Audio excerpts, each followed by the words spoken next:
Hi, boys and girls. Miss Block here. We are reading Loser by Jerry Spinelli. We are on Chapter 9, Champions. Soccer is Zinkoff's kind of game. Baseball has too much waiting and too many straight lines. Shooting a basketball demands precision. Football is fun only for the ball carrier. But soccer is free for all, as haphazard and slapdash as Zinkoff himself. He plays in the Pee Wee League in the autumn of his 7th year. His team is the Titans. Every Saturday morning, he's the first one there, kicking pine cones around the field until the coaches show up. Once the game begins, Zinkoff never stops running. He zigs and zags after the checkered ball like a fox after a field mouse, except he hardly ever catches up to it. Someone else always seems to reach it first. Zinkoff is forever swinging his foot at the ball a half second after it goes past him. He winds up kicking the shins, ankles, and rear ends of the other players. Twice he's kicked the referee. Once, somehow, he kicked himself. His teammates rub their bruises and call him Wildfoot. Oh my gosh, I played soccer when I was a little girl, and I was horrible at it. I remember everybody would be like huddled up trying to get the ball, and I'd be like out in the field chasing butterflies. So I can relate to Zinkoff. To Zinkoff, a net is a net. He doesn't much care which team the net belongs to. Several times during the season, he kicks the ball at the wrong goal. Fortunately, he always misses. The first game is against the Ramblers. When it's over, Zinkoff jumps up and down and pumps his fists as he has seen athletes do and yells, Yahoo! He does not notice that he is the only Titan cheering. What are you so happy for? Says Robert, one of his teammates. We lost. This is news to Zinkoff. Throughout the game and even at the end, he has not thought about the score. Apparently, losing has made Robert very unhappy. It shows on his face. It shows in the way he's kicking at the turf. Zinkoff looks around. Other Titans are kicking turf or stomping their feet or pounding their thighs with their fists. Every Titan wears a sourpuss. So it's like Zinkoff doesn't react normally to situations, right? Doesn't react the same as others are.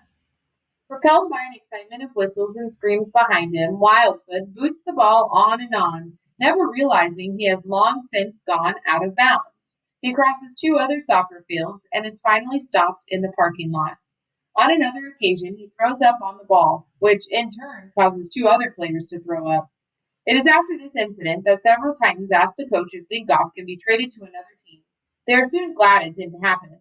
The last game of the season comes down to a playoff between the Titans and the Hornets. The Hornets also have lost only 1 game. The winner will be champion. The game goes as usual for Wildfoot. He runs around a lot, he swings his foot a lot, but seldom connects with the ball. Sometimes he makes himself dizzy running in circles as he tries to keep up with the action swirling around him. Late in the second half, the score is still 0-0. Zinkoff is standing in front of the Hornets net, wondering where the ball is, when suddenly it hits him in the head.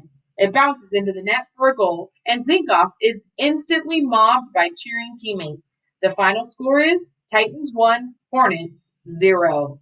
The Titans are Pee Wee champions. The Titans go wild. They jump like kangaroos. They fall onto their backs and turn their legs in the air. They ride their parents' shoulders and thrust up their fingers and crow, We're number 1! We're number 1!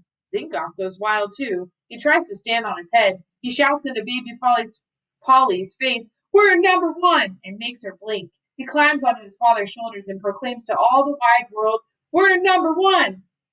And then he looks down and sees the face of Andrew Orwell, his neighbor. Andrew is a hornet. Zinkoff has never seen a sadder face in his life. It reminds him of a monkey's face. He begins to notice the other hornets in their black and yellow shirts. They are slumped on the grass. They are slumped over their parents' knees. Not one of them rides a shoulder. Everyone is monkey-faced and crying and slumpy. Then they give out the trophies. Every Titan gets one. Zinkoff has never won a trophy before. It's a golden soccer player on a black pedestal with a golden soccer ball at his foot.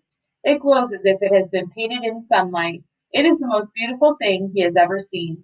Zinkoff sees the other Titans kissing their trophies, so he kisses his too. As he does so, he sees the Hornet slumping away to the parking lot. And suddenly, he's running. He's yelling, Andrew! Andrew! Charisse and Andrew turn in the parking lot.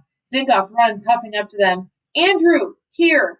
He holds out the trophy. The look in Andrew's eyes tells him he has done the right thing. You take it. Andrew reaches for it, but his mother catches his wrist. Donald, that's really nice of you, but you're the one who won it. Andrew will win a trophy of his own someday. Andrew's fingers are curled like claws. They can feel the golden trophy inches away. As his mother leads him off to the car, he cries out, I want it! That afternoon, Zinkoff sits on his back step. The trophy is beside him, brighter than ever. Zinkoff is playing a game he invented called Bugs on a Stick. In the backyard, Andrew sits cross-legged by a bed of purple pansies. He cradles his chin in his hands. His face is still sad. Zinkoff calls, Want to play my game?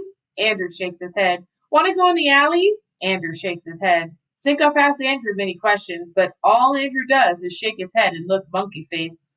After a while, Zinkoff gets tired of his game. He looks at Andrew. He can think of nothing else to say. By now, Zinkoff is sad too. Not just because Andrew is sad, but for another reason. The soccer season is over. That has been the best part of it. Playing the games, he wishes he could make himself feel less sad. He picks up his trophy and goes inside. A minute later, he opens the back door and places the trophy on the step and goes back in. When he comes out later that day, the trophy is gone.